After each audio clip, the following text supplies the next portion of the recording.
welcome to another episode of the Friday Night Movie Podcast. We are so excited to welcome the brilliant writer, director, actor, Chen Drachman. Am I saying that correctly? That was perfect. The only mistake is that I am not, I guess, a director, though I am going to try and direct my next one.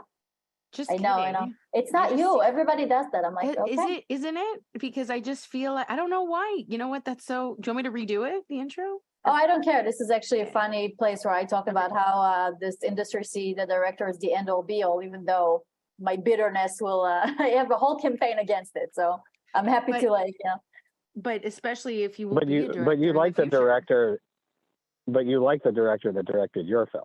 Oh, 100%. I see. Okay, good. Just making sure. Yeah. It's my baby. But everyone who has like the festivals that accepted the film or like, we want to talk to the director. I'm like, she's amazing. She wouldn't know to talk to you about the 5 years of development though, because it wasn't her baby and she wasn't here. You know what? I think it comes across so strongly that this is your baby that I assumed automatically that you must have had a hand in every single part of it because of how much you were connected to it. Yeah, so, not just you. Sorry, go ahead. I have a question. I mean, if we can dive right into talking about this very beautiful film, Book of Ruth. I'm curious when something is your baby that way, what's your relationship with the director like? And I know we haven't even set up what the film is or about or any of that for our listeners.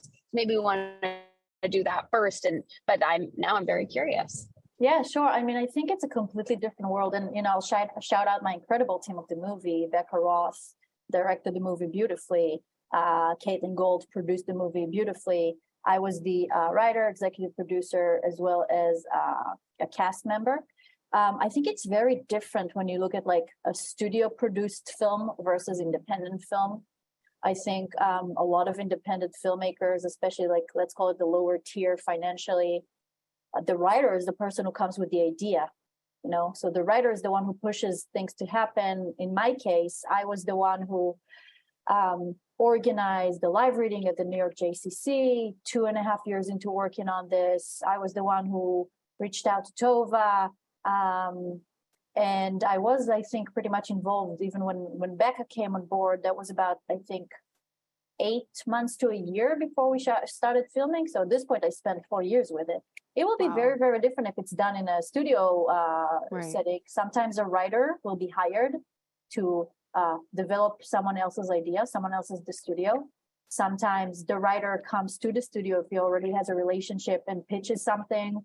And so a director there, first of all, has a much bigger responsibility because of the finances involved and, the mechanisms of what it takes to make a studio feature. I'm not even talking about an action film. That's a whole different ballgame, right? But I think in indie, you'll see a lot of people wearing many, many hats. I did our location sort of, I was the one kind of like finding our locations. I found few optional caterings. What do you call that? I don't know. In a studio production, let's call it, and I'm doing quotation marks for our listeners, let's call it legitimate production, would have different people doing all these things. You have a location supervisor. You have craft services. Exactly. Right. So I worked on it for a while. Wait, for craft services on yours, Tova Feldsha, the amazing actress, isn't it? She mentions matzo brie in the movie. Is she making matzo brie? I know you're very competitive with your matzo brie recipe. I'm very competitive with my matzo brie recipe. Yeah. Should you, me, and Tova get together and have a matzo brie competition? Look, I don't know. I've never tried Tova matzo brie. This is starting to sound like a euphemism. I want to make it clear that we're very much talking about matzo brie, proper matzo brie. A week before the filming, it was right around Passover time. We had a rehearsal at Tova's house, and I baked my matzo brie for everyone. Wow. And everyone was very happy. Tova was raving. So Shai, I don't know if you want this humiliation, I'm gonna mediate here. Chen, this is a tough crowd because we are very big fans of Shai's Matzo Brie. I'm gonna wow. mediate, and I'm gonna say that he studied under a master matzo brie chef, our mother, so he had many years of preparation. He does his in a frying pan. Right. So I took my grandma's then recipe. But then I bake also because I put it in the oven to keep it hot. Oh, that's amazing. Right. And it crisps at the top. Look, you know what, Chai, I'll say this. I will be happy to lose because it means yours are amazing. I used to fry mine. I am using my grandma's recipe, which to me is just superiority all around. She used to fry them. I tried to be a little healthier, so I started baking them, but I definitely fried them for the longest time. So, you know, we need to make this happen. And the good thing is that Becky and I will get to eat all this matzo brie. Exactly. At the end of the day, like, everybody gets amazing matzo brie. So. Allie and I throw a matzo brie party at our house. When the schedule works out on Passover, you're invited. Amazing. Put it on your calendar when we get Amazing. Come down, hang out with us.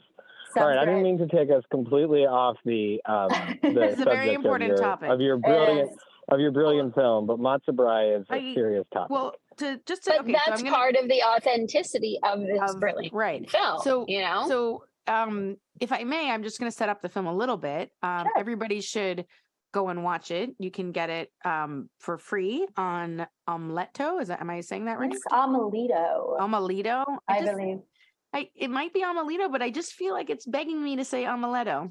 I know. I don't know. I'm also thinking about omelets every time I exactly. See, it all comes back to food. It's a very Jewish brain. Yeah, for sure. And so you can search for it there. Book of Ruth. Yeah. It's a short film. It is brilliant, and it's about a Jewish family and getting together for Passover, and then some secrets come out.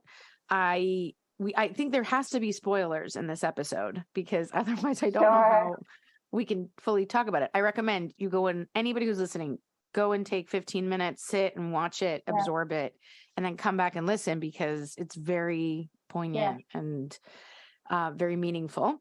And was it always, I was going to ask you, was it always, speaking of matzo brie, was it always centered around a gathering of Passover? Was that a coincidence? Yeah. Well, I say, first of all, if we want to make it a little easier for the listeners, if they go to www.thebookofruthfilm.com, there's a link right there on the main page. Perfect. So, yeah. Instead of going to Omeleto and so conveniently, this was kind of influenced by a real study that was made by the Anne Frank House. They still release studies every now and then. That's why there's been a talk about her hypothetical bisexuality in the last few years, because there's so much material from the diary that was never published, was edited or, catered by her father years and years ago. So there's still some studies come out of the Anne Frank House in Amsterdam. And this specific one was talking about how her death date was not when originally assumed. It was actually earlier. And they based it on some new eyewitnesses who just came and described the progression of her disease. So they knew she was probably way sicker and probably didn't die in March, but in February of that year. That study was released very late March 2015, very close to Passover. So, and I was kind of like trying to build around this. I was like, I want to create a situation when they're talking about this and show like a family gathering and, and I was like, oh, what if they come over? Like this would be on the news, hypothetically speaking, right around the time that they're meeting for Passover. If we're imagining this happened in 2015, it will, give or take a week here or there, but overall pretty close. So I was like, oh, how convenient and how considerate of the Anne Frank House to release it so close to Passover to make this even more authentic. So, and I think we even looked out at other news clips from that time in the region where the movie happens, just so our news anchor, one of my best friends who could like read a longer piece that also refers to other international news. Right. So we tried to really have this authenticity. So yeah, I mean it, and also I think it's meaningful that they're sitting around performing or celebrating, sorry, the proper word is celebrating an important Jewish holiday that is essentially about freedom and enslavement and of all kinds. And so I think that it's the parallels there to what, World War II and the Holocaust and Anne Frank were very poignant and meaningful. And I think it worked out really well. I guess you both spoiled it without, we said a secret and then we just started talking about it. Right. But and conveniently, unintentionally again, we ended up shooting a week after Seder. It just happened, So it all felt very like meant to be kind of, Wow. Yeah. Shyam, I can keep asking questions. I'm assuming Shyam. No, I was just gonna ask. So you got to act. So we won't give away the spoiler, but there's a great secret. It's Anne Frank related as you can get, but just go and watch it, everyone. But you got to act opposite, like the legendary Tova Feldsche for those. I mean, the thing that we've most referenced on this show that she's been in is Crazy Ex-Girlfriend, but you're talking like one of the most legendary Jewish actresses. I mean, her stage work aside, like let's leave her like stage work and theater because that's in its own an entire career. But also, she was even like I watched her on The Walking Dead. She was amazing on The Walking Dead, which is that's the range that we're talking here. 100%.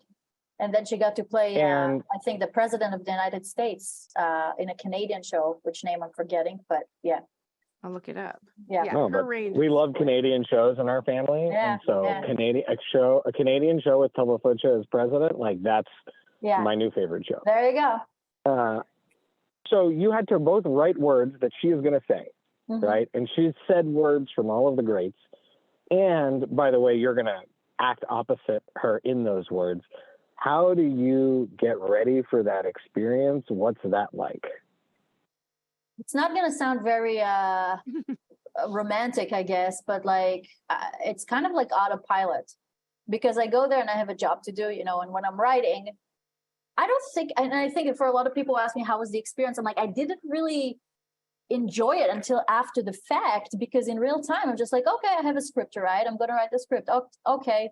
I want to get Tova. I'll ask Tova. It's like, it became so technical in my work mode that I didn't really stop to think, of course there was a moment of, yes, this is working out. This is great. But also from like a creator's perspective, I was like, oh, great, it's working out. That helps me technically because now I have an actress. Not even like, oh my God, it's Tova, right. You were like, check the box, got one. I know. It's a to-do list and I had to go through it. And then on set, I was like, okay, again, a little bit of a producer's brain as well. And sorry, can I ask when you approached her what that was like? Because I feel like this topic is so delicate and very personal to so many Jewish people and people in the world. But I would say Chen is also Israeli, and I feel like Israelis, right, have the most direct, amazing swagger of like any of the Jews. Like if any Jew is going to go up, and I've met Chen before this. Like having met Chen, I can completely visualize Chen going up to Tova Feldsche and inviting her. So I want to sort of topic, I just feel like the topic is one that like you never would want to come off. I'm assuming, even Inglourious Bastards, which is brilliant, but really on the edge of, turning the Holocaust maybe into satire and he's not even Jewish. I mean, of course you have. He's an honorary Israeli now, but right now he's exactly now he's that guy loves Tel Aviv. Yeah. It's really funny, but and then of course you have Mel Brooks and all that, but to maybe mess with the story or touch on a story that is so revered. Right. I would have been nervous and be like, oh, I hope it doesn't. I'm not resenting her. I would have been too much in my head. It's very brave that you A, wrote this story and B, took this big swing for an actress like that to work with you. How did you approach her? So first of all, Shai, I'm totally gonna adopt Israeli swagger. Like let's exchange Jewish chutzpah with like Jewish swagger. I like that a lot. And I think it's nicer.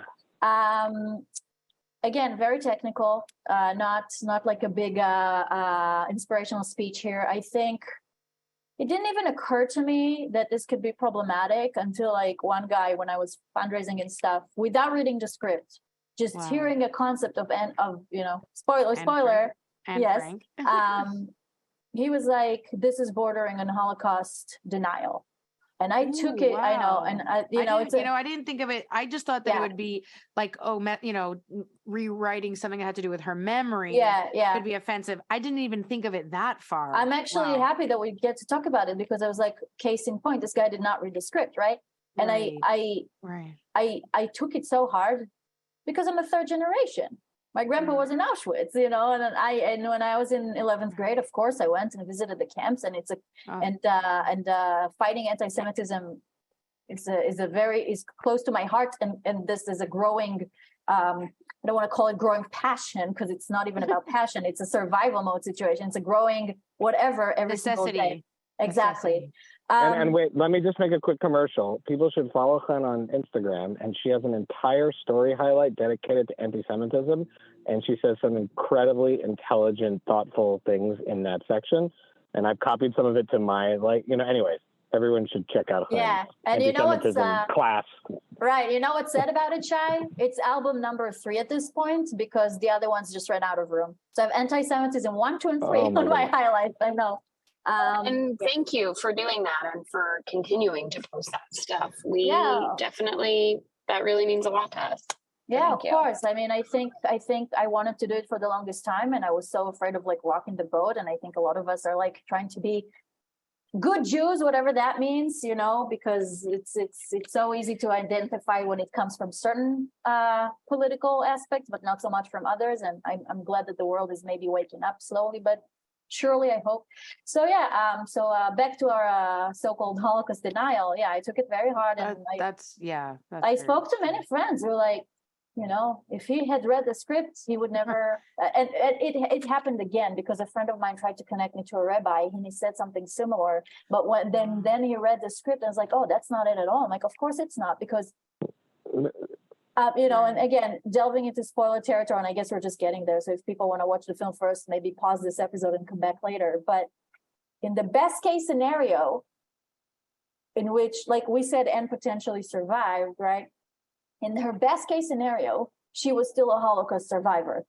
That's not a best case scenario. Right. Yeah, right. In the best case of this story, she's in hiding, but so traumatized because she was in a concentration camp. Exactly. So it's not pretending as if, it would be different if you had pretended that she never was in the Holocaust and had gotten away and grew up in a beautiful house somewhere in, I don't know. Yeah, we're talking England about or the United States or something. That's not the same thing. Right. Also, I would say, and I'm a big fan of comic book movies, and I'm also a big fan of Midrash. And Midrash, for those who are listening, are stories that are told as add-on, what ifs, switches, different angles of stories from the Bible that are richly part of Jewish tradition. And they often contradict something you already thought, but as a way of exploring other emotions and thoughts. So for me, I see this movie as deeply in the tradition of Midrash, of Jewish Midrash. This is a Midrash on, what if Anne Frank survived, and what would that mean to her? And what would that mean? And so to me, I never even got would have gone that way, because I really saw it as very much in our tradition, because it's not like you're presenting this as a documentary also. Right. It doesn't say based on a true story. But I also think, Anne Frank in this last year has gotten weirdly dragged, because she is this symbol, when she was dragged last summer, when she was described as having white privilege, which is dies in a Holocaust, that's white privilege. I can't, it blows my mind.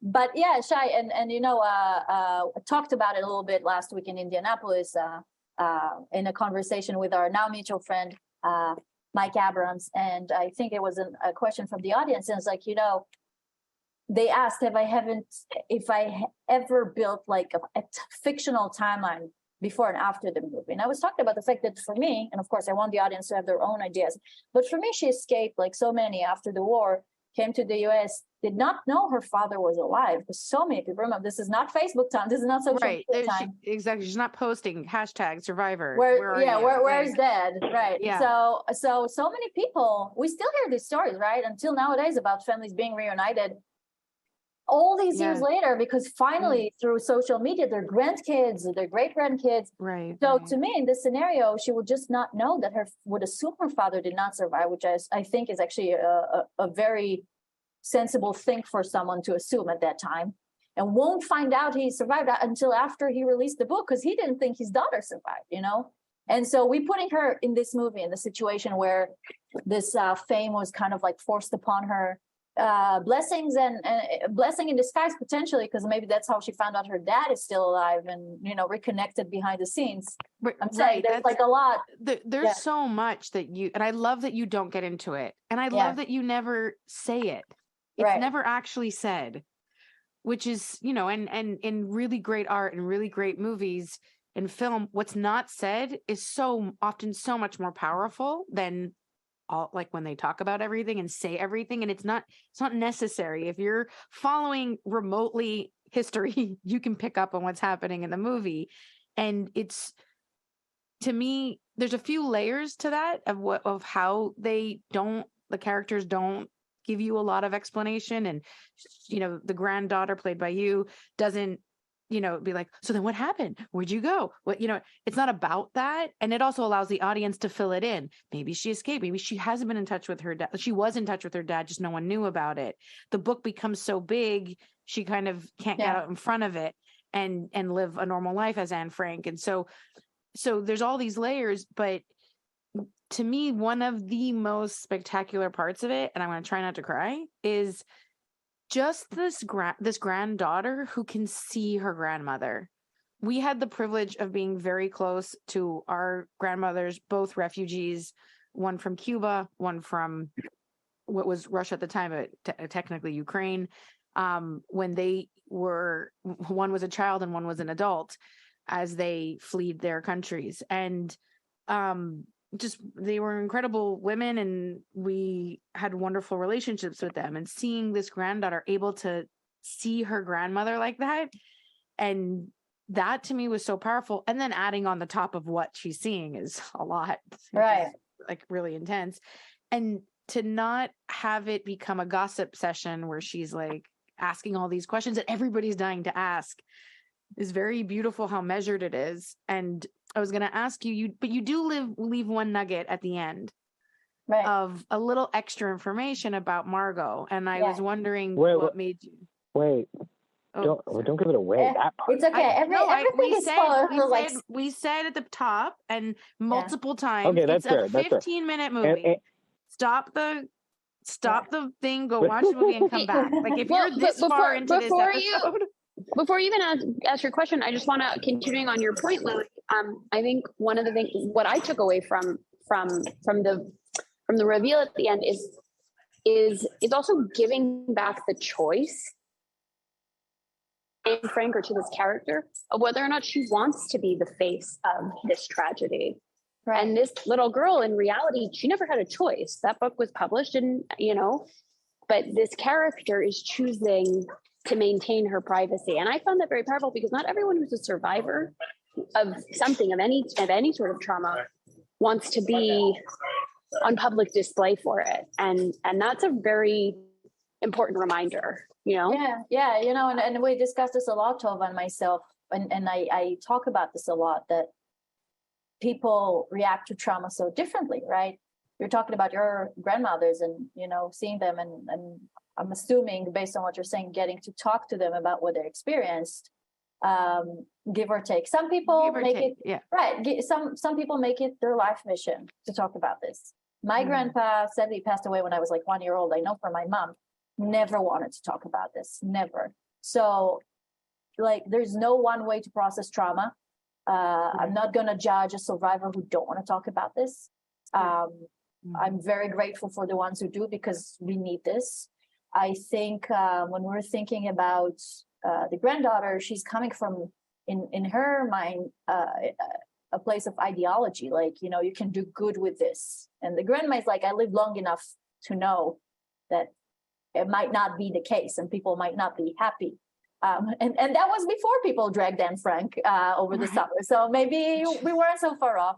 I will tell you one thing that made me happy, and I'm not here to shame anyone, but the movie came out online, right? 4 days ago. One of the comments I got was, I didn't know who Anne Frank is.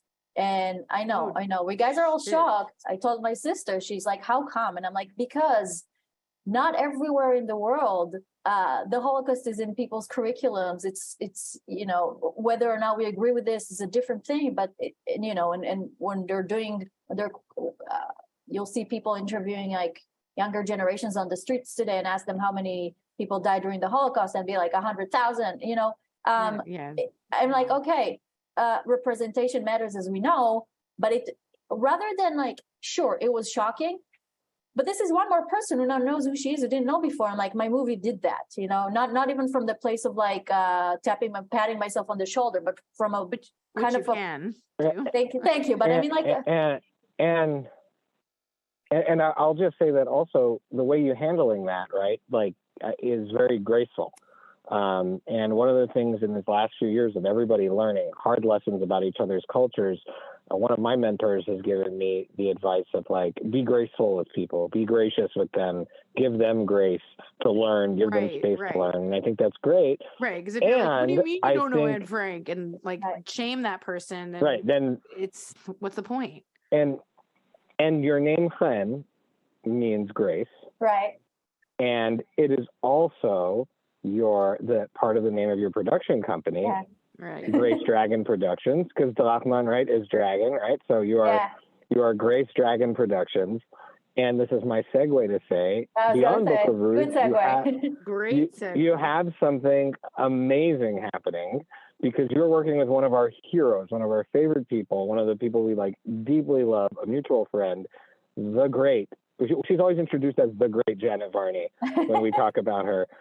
Can you, before we ask you about all the other shows and things you're watching, can you tell us a little bit about the amazing picture of Janet with yellow Converse that you have on your Instagram?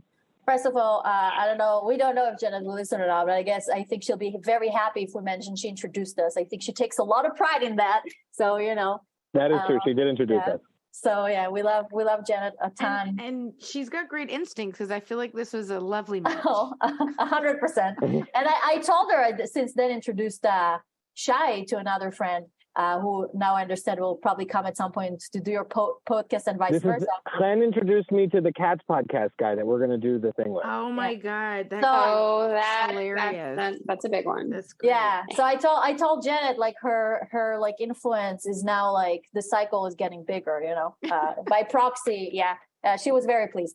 So Janet's amazing. I obviously a big fan of Legend of Korra, and I'm a very loyal fan. So once I love you in one thing, I will most likely follow you. Shai.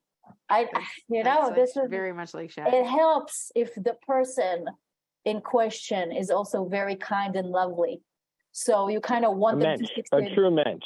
Yeah. Whatever is the female equivalent, I guess a mensch can be a, let's use it as a unisex, bisexual. Yeah, I'm very happy to. Yes, Janet is a true mensch. I wrote this short, which I thought was, and again, not to, I thought was quite idiotic. It was silly fun. Short about a girl who travels one too many times, air travel. And that, of course, is based on true experience, because I was, as I mentioned before we started recording, going all over the place with the Book of Ruth, and it is very tiring. I know it's first world problems, but flying out every other week is it is a lot when you also have a day job. So so I was like, oh my God, I wish I could was in a hotel room packing to fly back home. That was Sedona. Love Sedona, and their festival is wonderful. And I was like thinking, oh my God, I wish I just didn't have to go through this flight. I wish I could turn myself into a teeny tiny object just for the duration of the flight.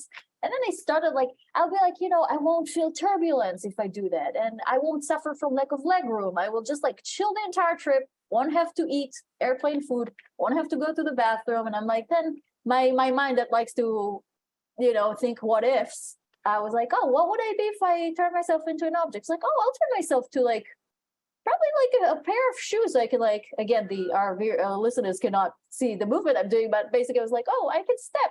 It would be very cute if I could like split my consciousness between two shoes, and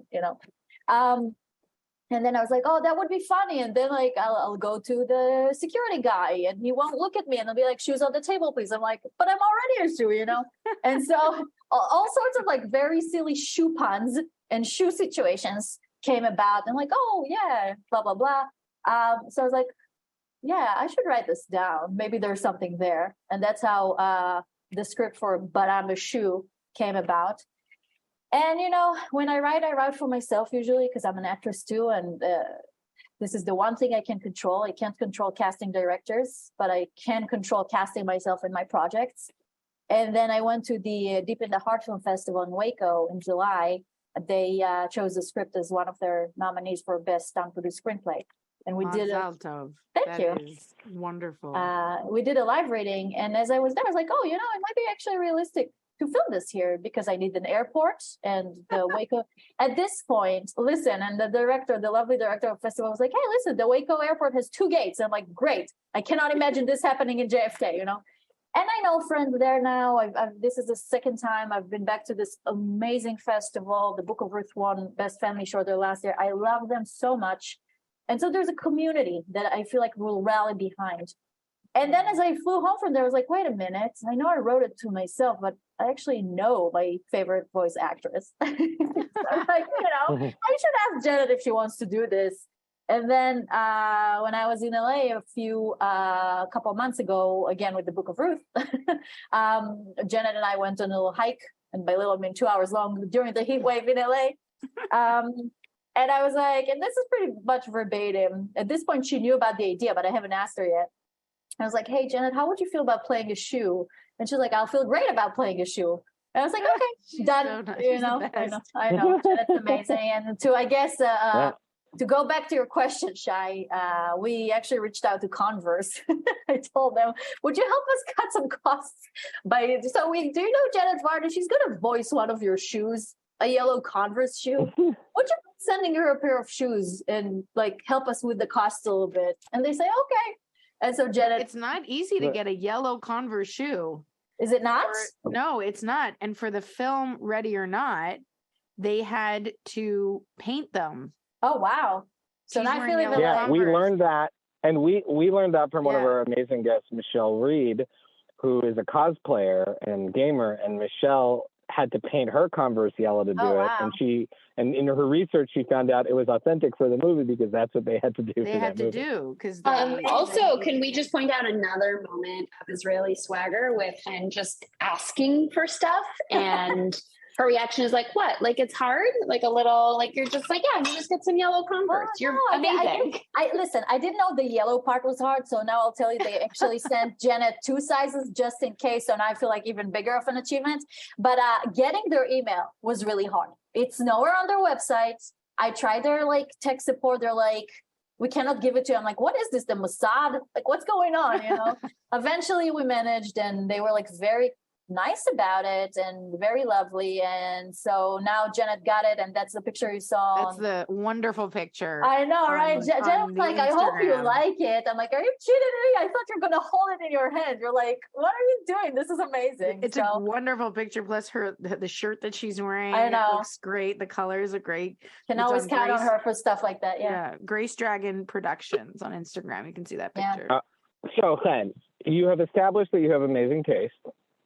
And now we need to know, because we always like people's shout outs and recommendations. Right. And I know you have many, because as soon as we became friends, you were texting me shows that I had to watch. I know. Which is I know. Good. What have you been watching? What are you into? What are your big shows? Oh my God. I'm gonna open the list. I know this is kind of a little bit of how the sausage gets made, right? But I don't remember a lot of stuff. All right. So that's okay.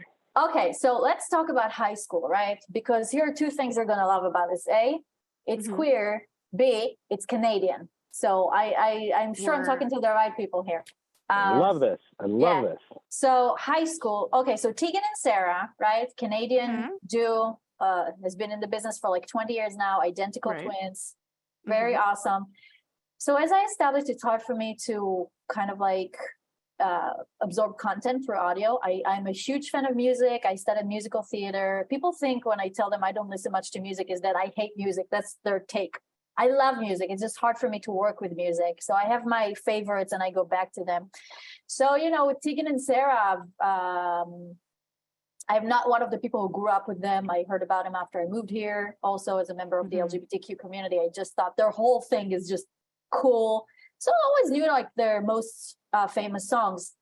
But when the show came out, High School, which is based on their memoir from a few years ago, also called High School, I was like, oh, it's Clea Duvall adapting. Yeah, she directed it. She's also Canadian, no?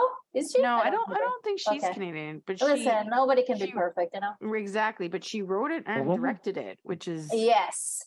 So she adapted it, rented with another writer whose name I've forgotten, which is a terrible sin as a writer, but I'm sorry.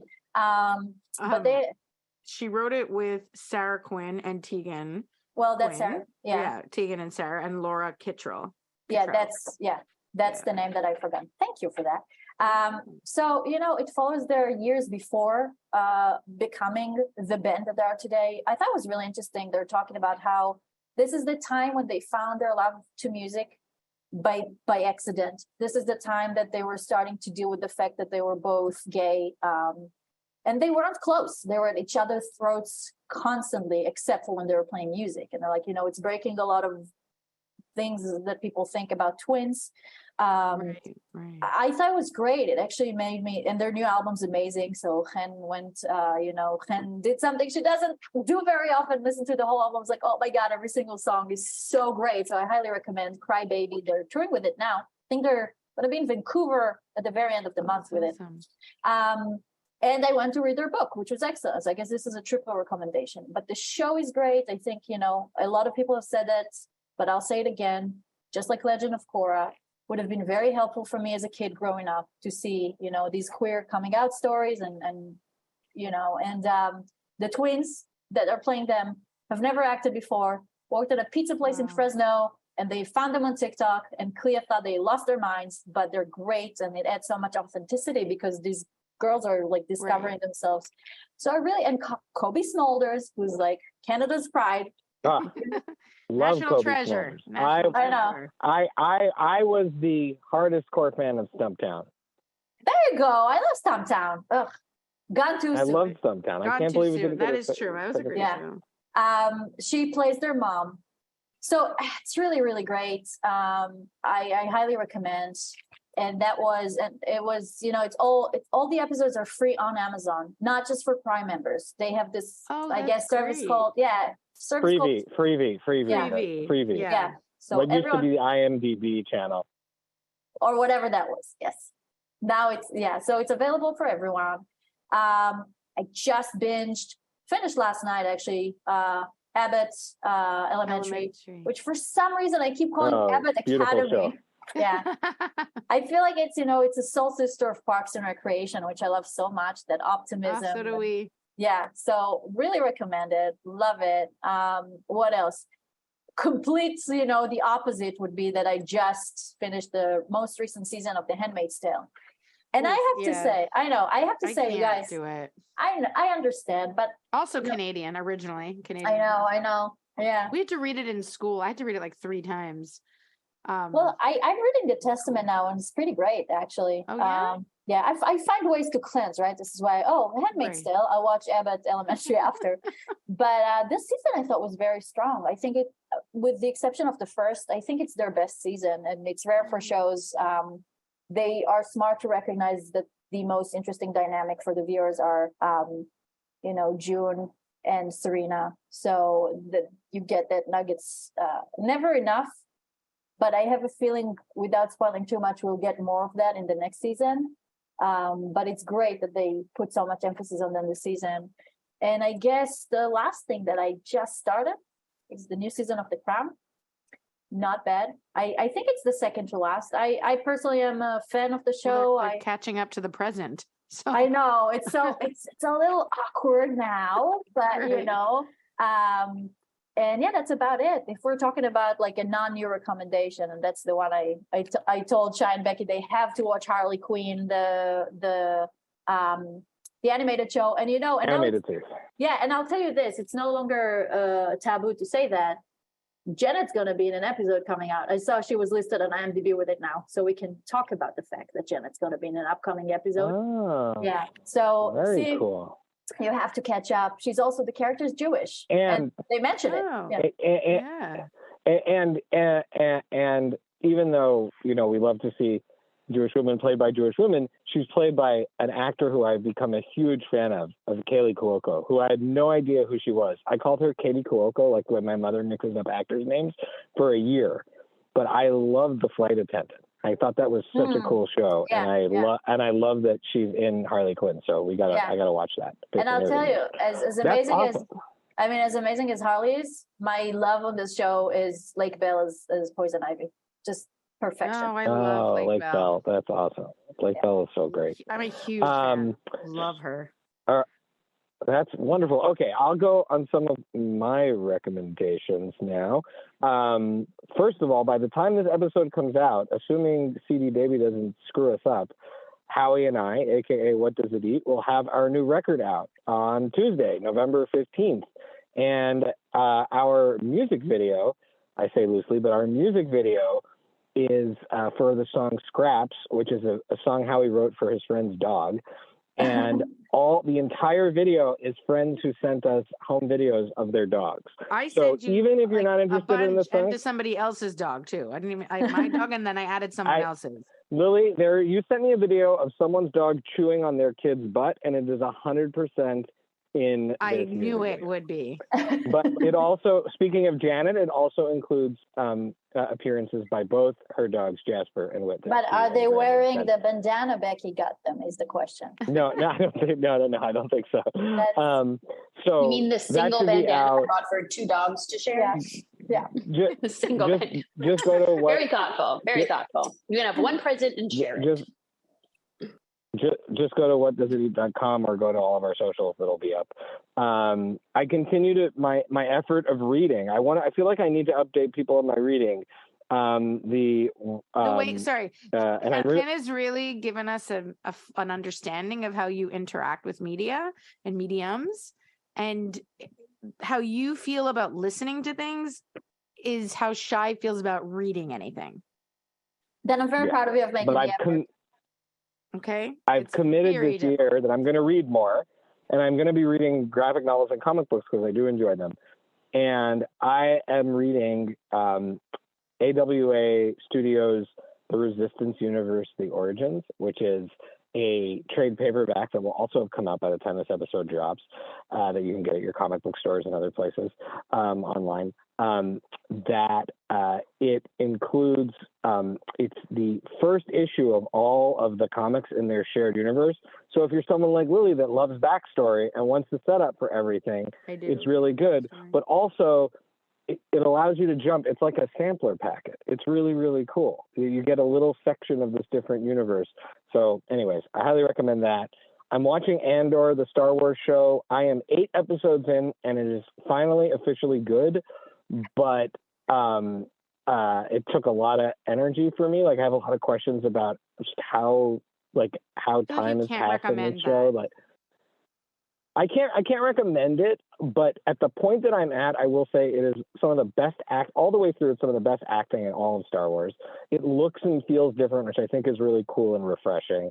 But there's this other side of me that is thinking while I'm watching it, like, The Expanse did the same thing that I feel like this is like The Expanse of Star Wars. Like, it's all politics and interesting, or at this point it's politics and secret police. And The Expanse was better, but like it's getting good. But you gotta, I personally think you can watch like the second episode to wait for something to watch get good. Watch the second episode and then watch episode 7. By episode, like, I'm going to watch 7. No episodes of this.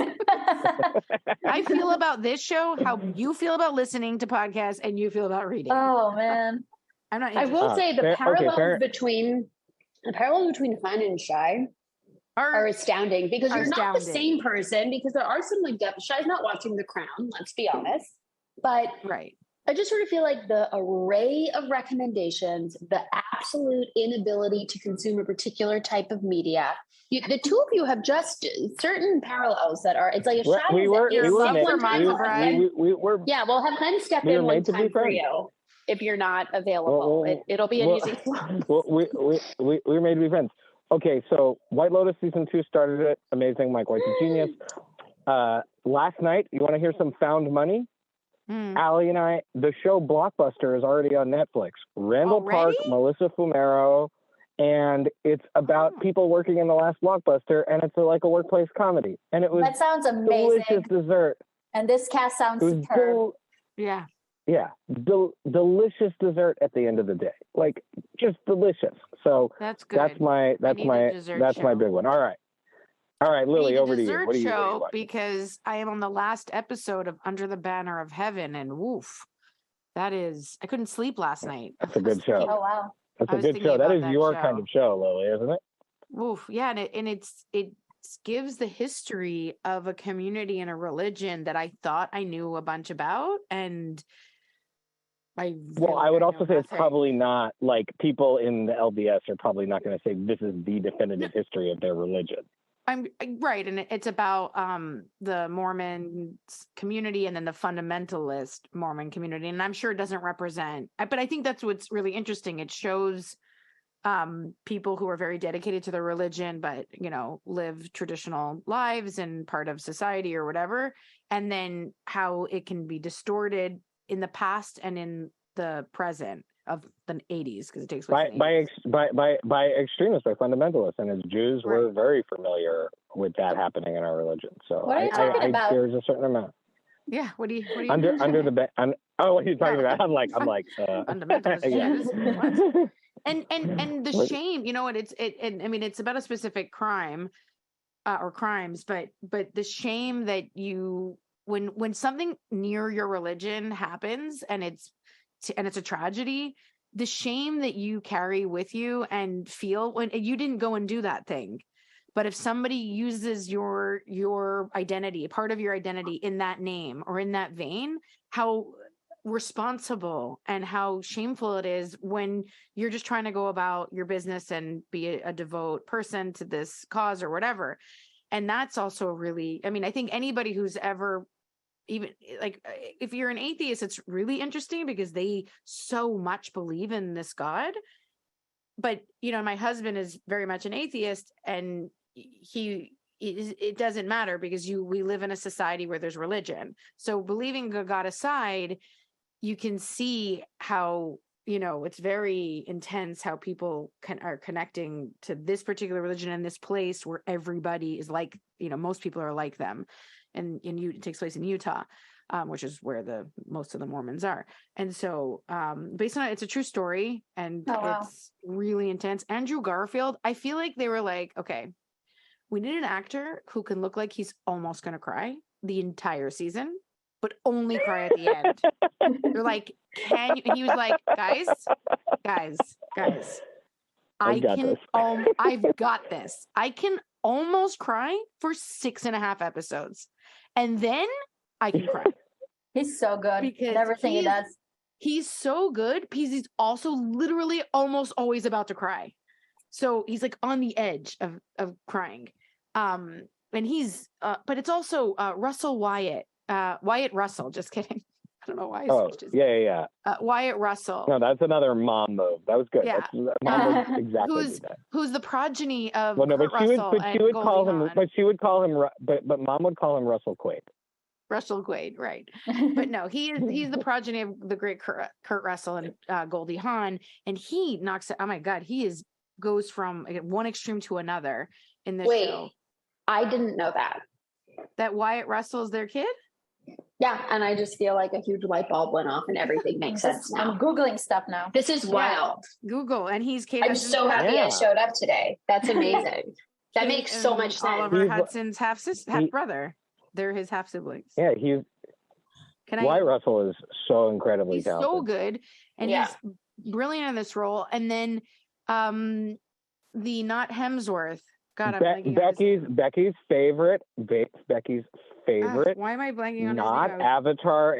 non-Avatar Airbender universe Avatar actor Sam Worthington. Sam Worthington, that's it. Oh my God. That's the other Avatar. Oh my God, not Hemsworth. That's amazing. You know, the hot Australian guy, not a Hemsworth. He's a fantastic actor. My God.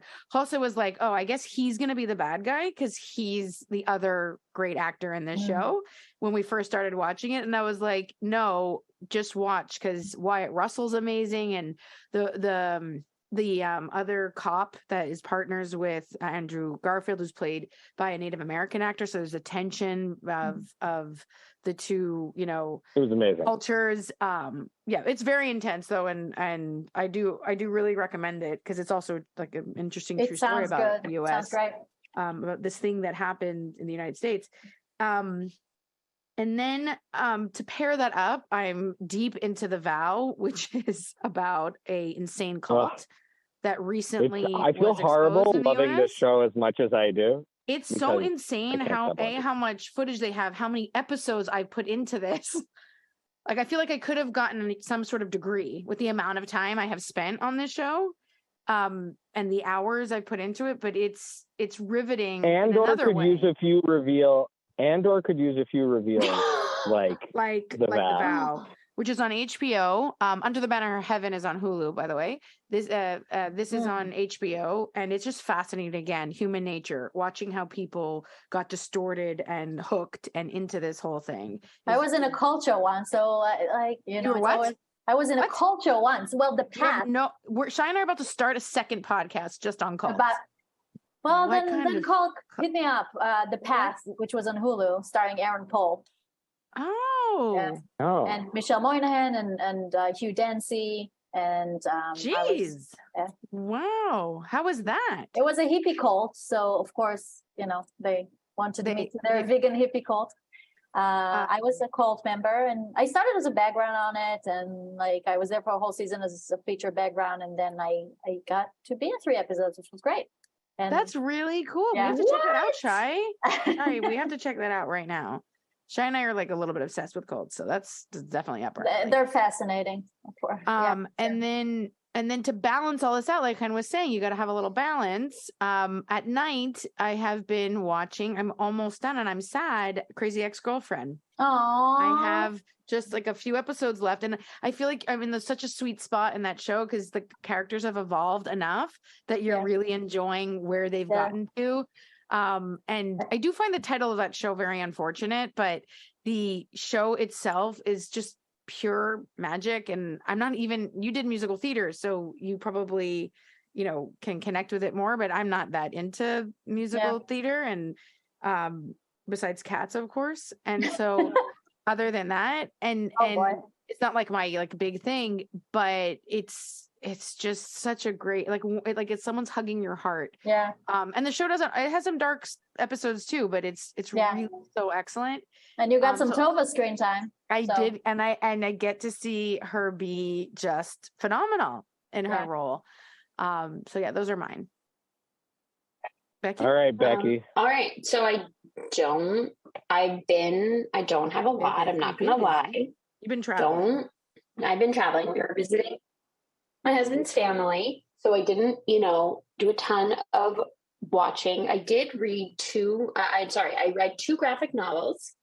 I read AWAs. From AWA, I read Not All Robots, which I believe I already talked about once and is just out of this world and incredible. And I just, I like how soon is volume 2 coming out because I need to know what happens. And then I reread our dear friend Chris Miscavige's and Vincent Kings's graphic novel, This Is Where We Fall. Oh, and that is a really fun ride. I super recommend it. Like, Not All Robots, there's the story is going to be ongoing, but This Is Where We Fall, it's this one book, and it's so much fun to read, and it does not go where you expect it to go. And I don't want to ruin it, so I'm not going to say more than that, but I really, really highly recommend people pick it up. We posted about it a ton. That's a great one. And then watching, Did we talk? I must have said it last week. We all watched the Weird Al movie. Weird Yeah, I Al. watched that. Yeah. That's kind of like the last new thing I watched. Other than that, I've just been watching episodes of Letterkenny and Psych. I've been like the days have been long, and I just need a little comfort food at the end of the day, and then that's what I'm watching. You So guys, I didn't even know we can recommend graphic novels. I didn't even know it was an option. I didn't know either. I had this, Well, is the first, No, this is a new it's only podcast. because I haven't been. It's only because I haven't This been has watching. only been stuff. allowed recently. This Okay. has only been allowed But recently because I started reading. Books Fair. have been not allowed on this show for a very long time. That we call them Right. documentaries. Those are the only books Shai has read. Documentary film. Those are the books of Fair. movies. Fair, And so fair. The Those are books the of books of movies. now he's gotten And into graphic novels are the movies of books. No, That is correct. I've been a comic book fan since I was a kid. I have tons of comics, and I am trying to purge things from my house. And so I have a commitment that if I'm going to keep the comics I have to read them.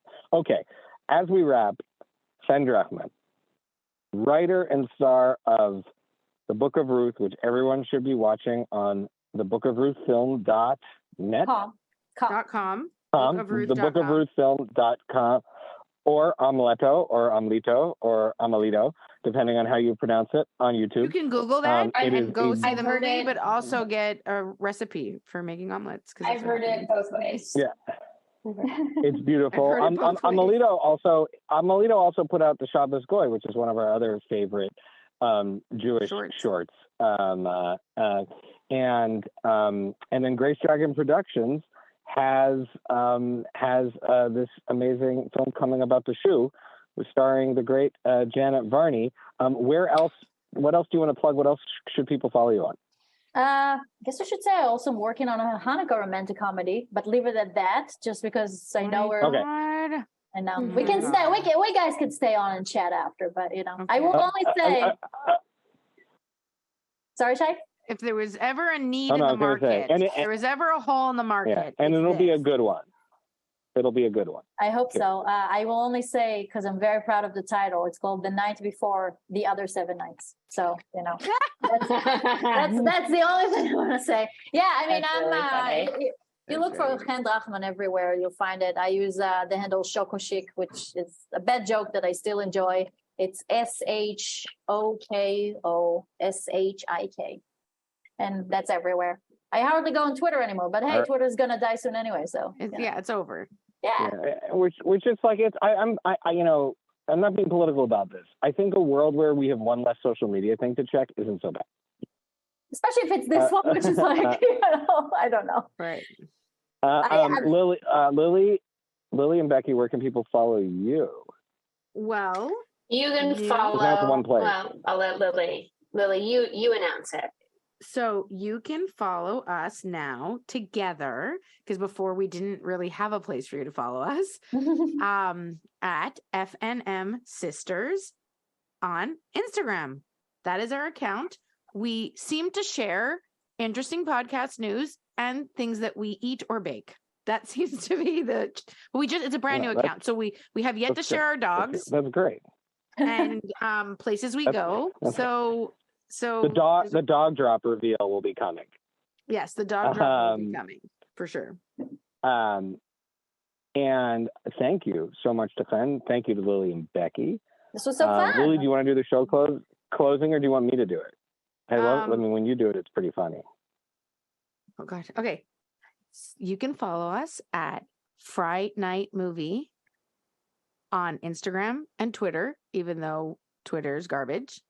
And you can follow us at FrightNightMoviePod.com. Maybe? No. FridayNightMoviePod.com. Friday And you can follow me at Night Movie Pancake Forward Pod.com. Table. And you can follow Shai Me at and Pancake Pancake Forward Table. And please rate us only 5 stars. We are not interested in your 4-star ratings. And I won't even cater to under 4. So 5 and above. And the theme music is by What Does It Eat? New album. New album and music video is coming out very shortly. Lily doesn't know Thank when. you so much. Bye, guys. But soon. Bye, guys. Bye.